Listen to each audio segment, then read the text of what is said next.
for dreamers. Where you wanna be? Join in, connect with us. Join in, and you can see what's up. Join in, so connect with us. Join in. It goes A-Spire, EM-Spire, DreamSpire, books for authors is on fire. A-Spire, the magazine for you. We got art and entertainment, celebrity news.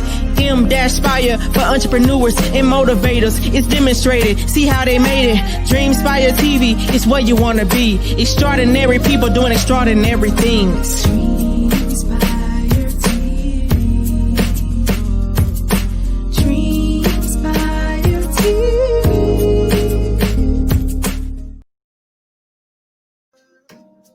Hi, I'm Cheryl Mays, and I'm your host of the Authors Lounge. Don't you go anywhere because we will be right back after this advertisement.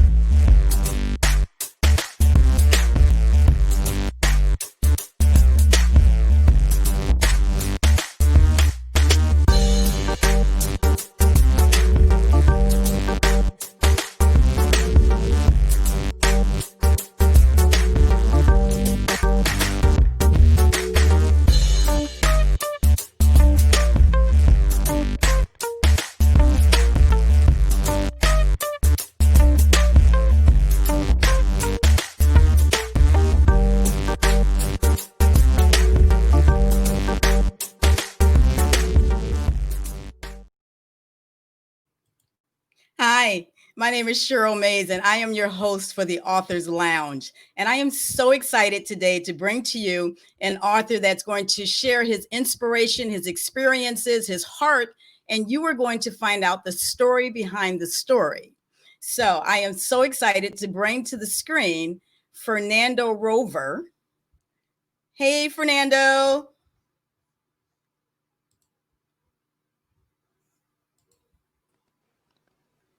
Hi, Hey, how are you doing? how are you? I'm good. How are y'all? How are you?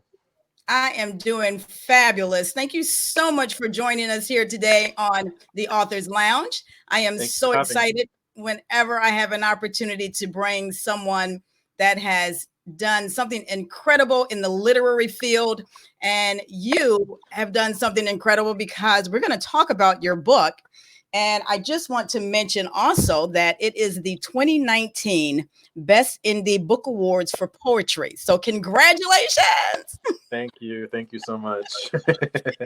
So share with us a little bit about yourself. Give us the title of your book and how that all came about. Sure. So once again, my name is Fernando Rover Jr., coming at you from San Antonio, Texas. And I am an author, a poet, as well as a freelance writer. I do local writings for our local newspaper here in San Antonio. And yeah, my first book, Labyrinth, which is what we're here to talk about, it came at a time when I was really at a huge moment of self-reflection. I was 22 years old when I started writing on it. Actually, I worked on it for 3 years. And at that point, when I was starting it, I was really asking a lot of questions that I felt like wasn't being answered in today's literature and poetry. One of my favorite authors, Toni Morrison, actually, she has this famous quote where she says, "If there's a book out there that you want to read that hasn't been written yet, then you must write it."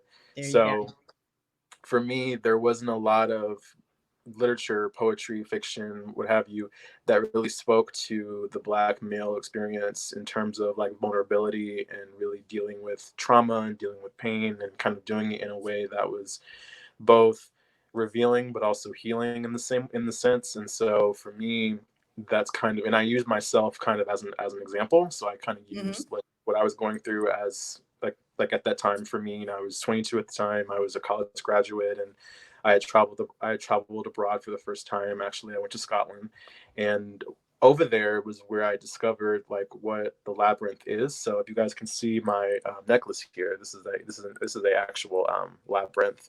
Okay. A labyrinth symbolizes a journey. It's a path. You know what I mean? It represents, centering.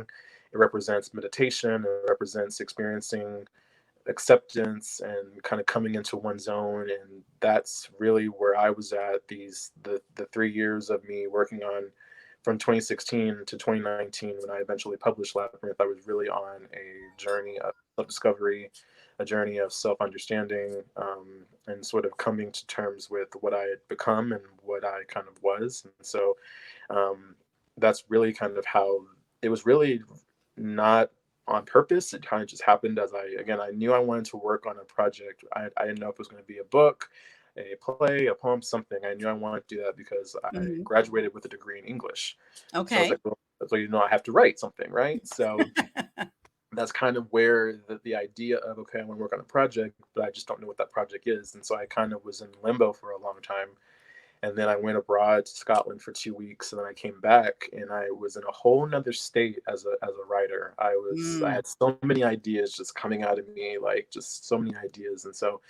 And I was inspired by what was going on at the time. So I'm sure you all remember 2016 was a very interesting time. That was when, of course, the election was happening, and and years before that, was the Black Lives Matter movement, and a lot of which is still happening today, as we all can see on the news. A lot of that is still happening, and a lot of that was reflected in not just the literature, but even in the popular culture. I mean, for those of you guys who are fans of music, Beyonce released Lemonade that year, which tackled a lot of those topics, as well as other artists as well. And so it was in the conversation to talk about, like, the Black experience. And when it comes to the Black male experience, you really can't talk about it without acknowledging how traumatic it can be to be a Black male. What's it like to be scared when you're walking down the street at night in your own neighborhood and someone's behind you and you don't know if that person's going to cause harm to you, or like even if you're talking with a police officer and you don't know if it's going to go left or whatever the case may be. Those are really, really hard thoughts, and even I myself have those same kind of fears as well. And I just want to ask you this, because this has come from your own experiences, and it's so appropriate even in today's time that we're having this conversation, because even though we have progressed chronologically year-wise, we are still not at a place where, to your point, an African-American male can, freely walk down the street, or, how do you teach your sons how to be able to be a male in this America that we're in? And so a lot of the images from your book are from the Scottish Isles of, is it Iona? Iona, yes. Iona. Okay. And so you spent quite a bit of time there. About 2 weeks. Yeah. Okay. And so what is one significant difference that you saw there that you do not see here as a Black male? Oh, well, so it's funny, the day that we actually got to, so Iona is an island, actually. And so to get there, first you got to fly to Scotland and take a bus, take a ferry, this, that, other. It's all these different ways of getting there. The first day we were there, meanwhile over here in the States was when I don't know if you remember that year, that was the year that the Orlando club shooting happened. Pulse. Yeah, Pulse, exactly. Pulse. And literally it happened as we were getting settled, and our she was like the lodge manager at the time. She was in tears as if she knew the victims herself. Just the entire time we were over there, the outpour of like these people, they had feelings. Like, in my mind, they had feelings because they believe that it doesn't matter how different you are, who you are, like no one deserves to be shot and killed for just out of hate. And so I remember I would call every now and then back over to the States, and you kind of saw like people kind of were like, oh well, that happens every day, move on with your life. So I think the difference over there is that they don't allow themselves to be desensitized to violence and hate. They actually, they take time to really show how this is ugly, this is not great, this is not cool. Whereas I feel like in America, because we're so used to it, and we don't want, and not only that, we don't want to acknowledge parts of our past that did endorse hate. We don't deal with it, and so as a result, it just stays there, and we don't ever come to grips with it. So the big, huge difference that I saw in Scotland that I don't see here is that I feel like there's a sense of like coming to the table and having those conversations and acknowledging pain, whereas Okay. what we can see now, apparently, it's like we acknowledge that there's pain, like we African Americans, but I don't think the latter, the large mainstream white society, they don't want to necessarily acknowledge that we're in a broken system. We always have been, but for some Mm-hmm. reason, like they go on with their lives and say, well, that was years and years ago. No, it's still happening. It's just we're It in is. the And, future and now. and it's interesting, and I want to come back to have this conversation with you in a moment because this is an anthology. So Yes. this is a collection of poetry pieces. And Yep. so, guys, Fernando Rover, he is the 2019 Indie Book Awards for poetry. This book is available on Amazon. So you definitely want to go to Amazon. You want to check it out. And I want you to come back. Don't go anywhere because we're not finished talking to Fernando. So we're going to take a little commercial break and then we'll come right back.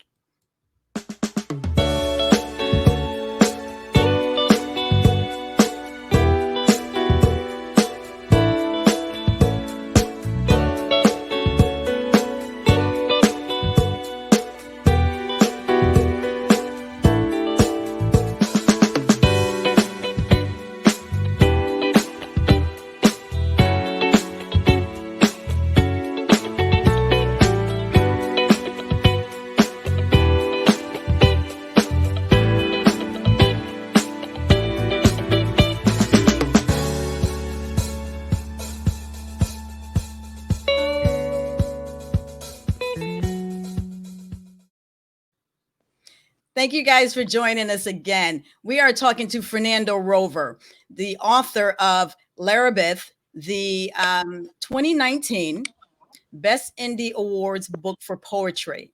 And so before the break, Fernando, we were talking about the differences between your experiences in Scotland and your experiences here in America.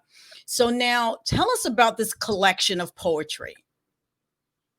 So Labyrinth is just what it is. I mean, it is a collection of poems that poetically illustrate the Black male experience in America. And I use photographs of the Scottish Isle as kind of ways to illustrate what that means to be like in a state, like where you're trying to figure Mhm. out what your place is.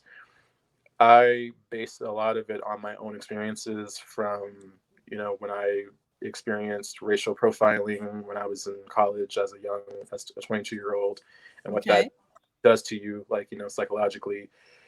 I even spoke about like how oftentimes I look at the generational relationship between Black men as a father and son relationship. So, you have the younger generation, my generation, and then you Uh-huh. have the older generation, which is, my father and my grandfather's age, and how there's often this disconnect. Hmm. Oftentimes what you see is that, older African American men may not understand how we do certain things, but we're no less Black, we're no less woke, we're no Hmm. less of a fighter than they are. We just do it in different ways, and we do it in ways that come from our. Oftentimes, as Black men, we don't talk about pain. We're not taught to talk about pain. We're Mm. not given those tools. Whereas I think now younger generations of men my age and younger, and even within my age, we want to start to break that cycle. We have to understand that talking about this does not make you weak, but it makes you strong. So a lot of Mhm. I like to look at them as poems. These poems are really confessions that I know that I felt as a Black male, and I also know that other Black men feel the same way. And while they may not be able to voice it or put a dialogue to it, perhaps this kind of can illustrate what that means for them. So really, that's kind of what the poems are. The poems are really, they focus on father son relationships. Okay. My own relationship, also what I've also experienced. Experiences dealing with vulnerability, dealing with grief. Because I lost my sister actually during the writing of it, so I really allowed Mhm. myself to feel and channel all that I was going through at that time. because I knew it would be good. I didn't do it for the book, but I just knew that it was what I was going through, and so I had to do it in order to get to the other side, and actually it ended up really seamlessly going well with what I was trying to do. And so really it's part, therapy, but also part social commentary, really, because I feel like those really go hand in hand as far as, there's a war on Blackness, but also a war on Black male vulnerability. And oftentimes, instead of thinking of those as two different conversations, it's actually one whole conversation. And it's so interesting that you said that, because the experiences that you shared and putting them down on paper is therapeutic. Yeah. And so for some men, to your point, you're taught not to cry, not to show, your vulnerable side. And a lot of times people sense that as true weaknesses. And you putting this into a book and saying it's okay. Yeah.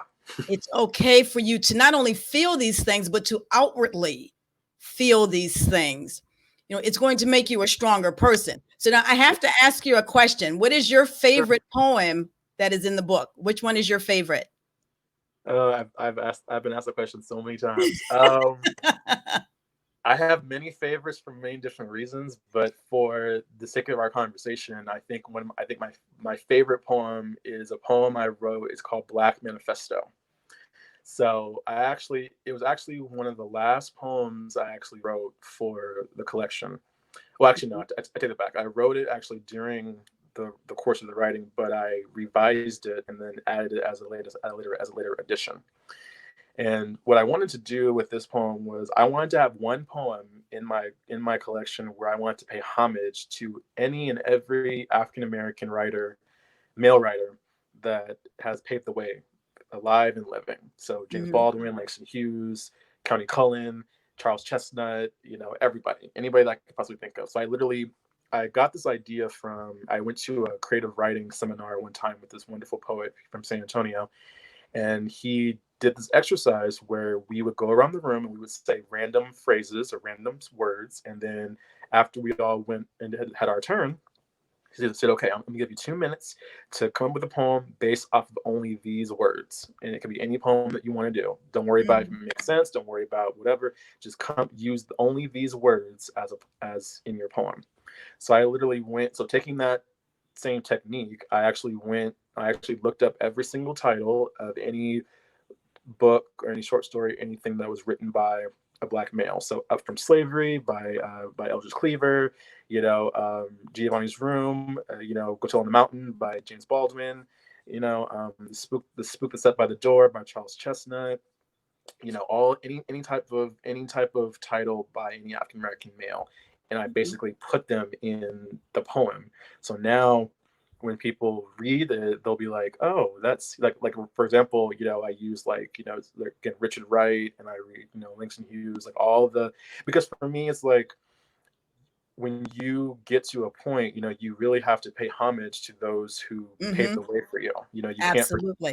You can't forget your heritage. And that's a big theme of Labyrinth is heritage, acknowledging, the fathers and the sons and the uncles and the grandfathers and the brothers who, while struggle with you, they also pave the way for you to finally get to a point where you can do that. So while my grandfather and my father may not have the language to express their vulnerability and their pain, I do, but I didn't get that by myself. I got that from, I feel like I kind of am. I feel like, you really have to think of yourself as your ancestors' dream. Do what they could not do, Don't allow yourself to be told what you can or can't do because of what someone did before you. Don't be afraid to change that narrative, because ultimately, who's to say that you can't do what they said you can't do? So I think that's so important, because oftentimes people kind of restrain themselves, and it starts with your mind, right? It starts with how you think about who you are and how you express who you are.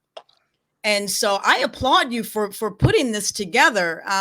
It's one of those pieces where you literally can find a poem that resonates with you throughout the book. So even though this particular poem might not be where you are today, there's another opportunity further in the book that Correct. Something is going to resonate with you. Absolutely. That's what I want my readers to take away from it, is that, we as Black men are very multifaceted Hmm. characters. Oftentimes, I know we're often seen as just, athletes or rappers, or, we're always monolithic in terms of like what society says we're supposed to be.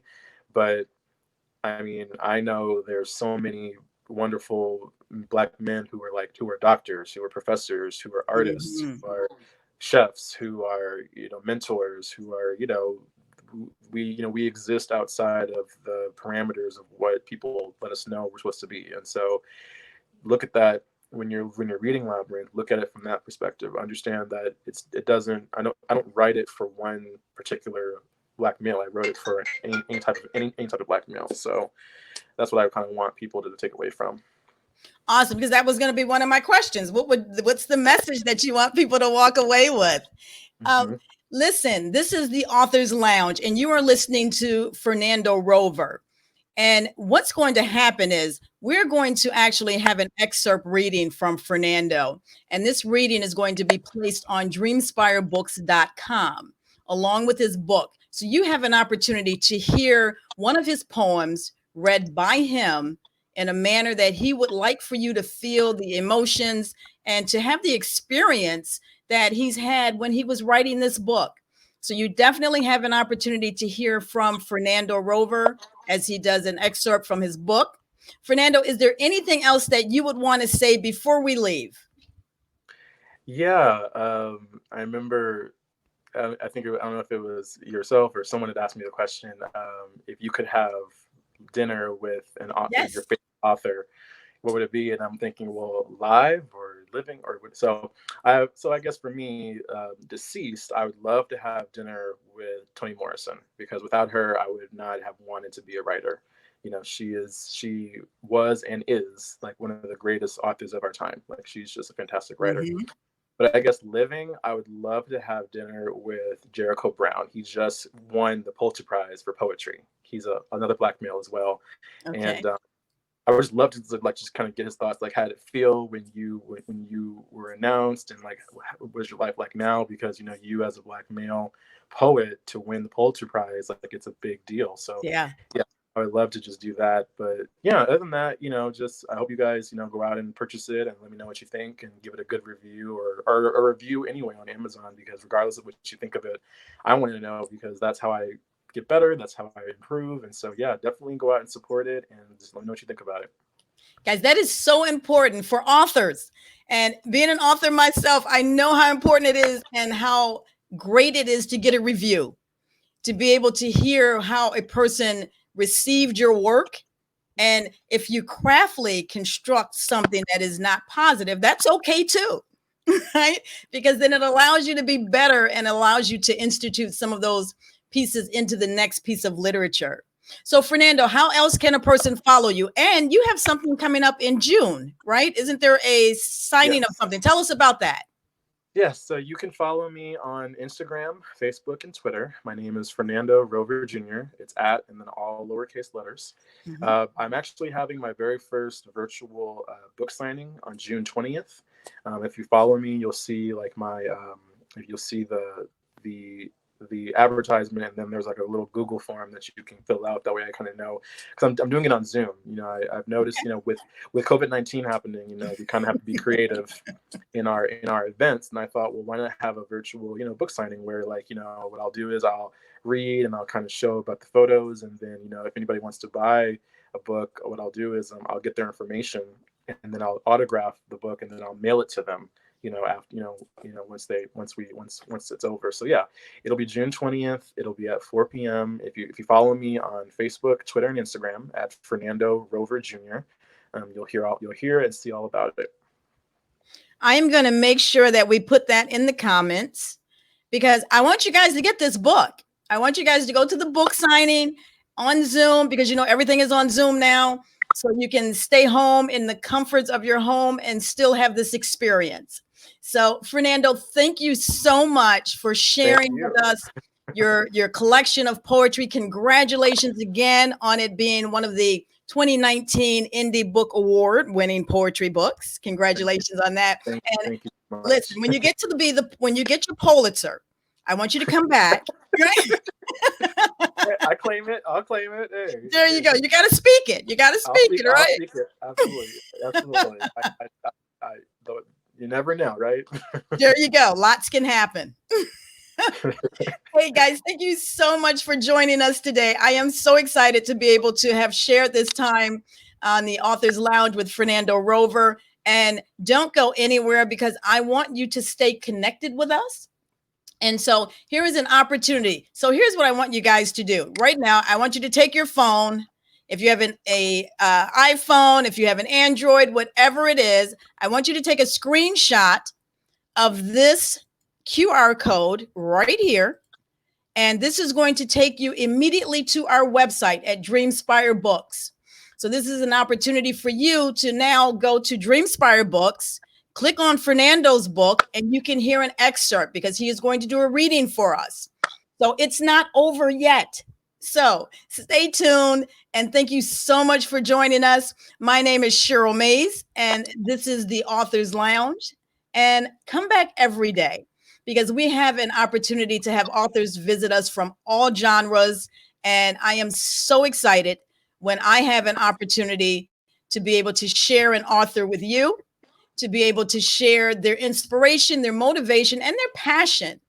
And so every day on DreamSpireTV, please join us. And again, go over to DreamSpireBooks.com so that you can hear the reading. Have an amazing day.